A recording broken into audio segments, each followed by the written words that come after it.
আলু ৩০০ টাকা কেজি, ৪০০ টাকা কেজি, ২০০ টাকা কেজি। অনেকে অনেক ধরনের কথা বলতেছে। আমি জানি না আলুর দাম সত্যি কত টাকা কেজি। আমি যতদূর জানি ৭০ টাকা কেজি। এখন একটা কথা আছে না, যে আপনার চালের দিন শেষ, পেঁয়াজের দিন শেষ, মরিচের দিন শেষ, আলুর বাংলাদেশ। তেলের দিনও শেষ, এখন শুধু আলুর বাংলাদেশ।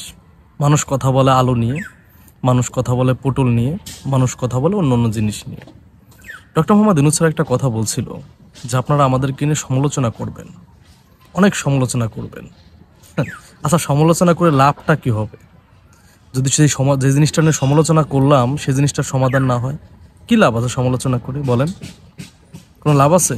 কোনো লাভ তো আমি দেখি না। শেখ হাসিনা একটা কথা বলতো, বেশি করে আলু খান, চালের চাপ কমান। এই কথা বলতো কে? শেখ হাসিনা। মনে আছে আপনাদের? আমার কিন্তু মনে থাকে, আমি এবার এই জিনিসগুলো ভুলি না। এ কথাটা বলছিল। এখন ডক্টর মোহাম্মদ ইউনূস স্যার কি বলবে? আলু তো মনে করেন যে চাউলকে ক্রস করতেছে, চালের দাম থেকে আলুর দাম বেশি। এই জিনিসগুলো কেন হচ্ছে এটা নিয়ে কথা বলতে অনেকবার বলছে, আর বলতে মন চায় না। অনেকবার বলছি, আপনারা দেখছেন। এখন আর বলতে মন চায় না রে ভাই, কত বলবো? কেউ তো শোনে না। শেখ হাসিনাও শোনে নাই, ডক্টর মোহাম্মদ ইউনূস স্যারও শুনতেছে না। সমালোচনা করে মজা তখনই পাওয়া যায় যখন এটা সমাধান হয়। এটা তো সমাধান হচ্ছে না, তো এখন আর আসলে সমালোচনা করতেও মন চায় না। কি করবো রে ভাই?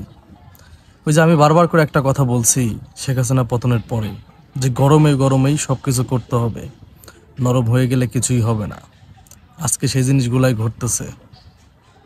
প্রতিটা সেক্টরেই আওয়ামী লীগের লোকজন বসা, একটা পিয়ন পর্যায়ের লোক এখন আওয়ামী লীগের লোকজন বসা, সবাই কথা বলতে শুরু করতেছে। সিন্ডিকেট কিভাবে ভাঙবে বলেন? যে অফিসারকে পাঠাবে সেই তো আওয়ামী লীগের প্রোডাক্ট, যে গোয়েন্দা সোর্স থেকে তাকে তথ্য দিবে তারাই তো আওয়ামী লীগের প্রোডাক্ট। সে কিভাবে নিয়ন্ত্রণ করবে? সে নিয়ন্ত্রণ করতে পারে নাই, বিকজ সে কোনো কথাই কেয়ার করে নাই, সে তার মতো চলছে। দেখেন, এই সংস্কার মানুষ আর বাংলাদেশের মানুষ খায় না।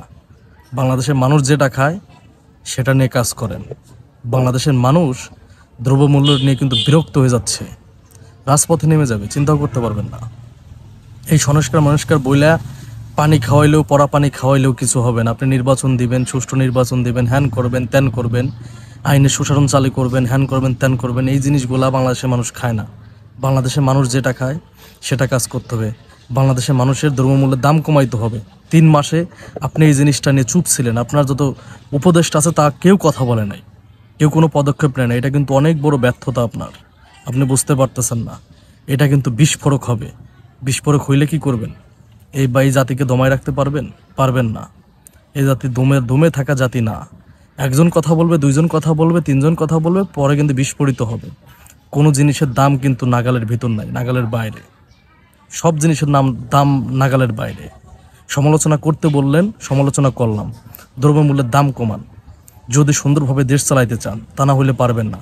জনগণ রাস্তায় চলে আসবে, আপনার নির্বাচন কমিশনও ঠিক করা হবে না, আইনের সুশাসন চালু করা হবে না, কোনো কিছুই হবে না, যা তাই হয়ে যাবে। তখন শুধু হাই হাই করবেন, তাছাড়া কিছু করার থাকবে না। ধন্যবাদ সবাইকে।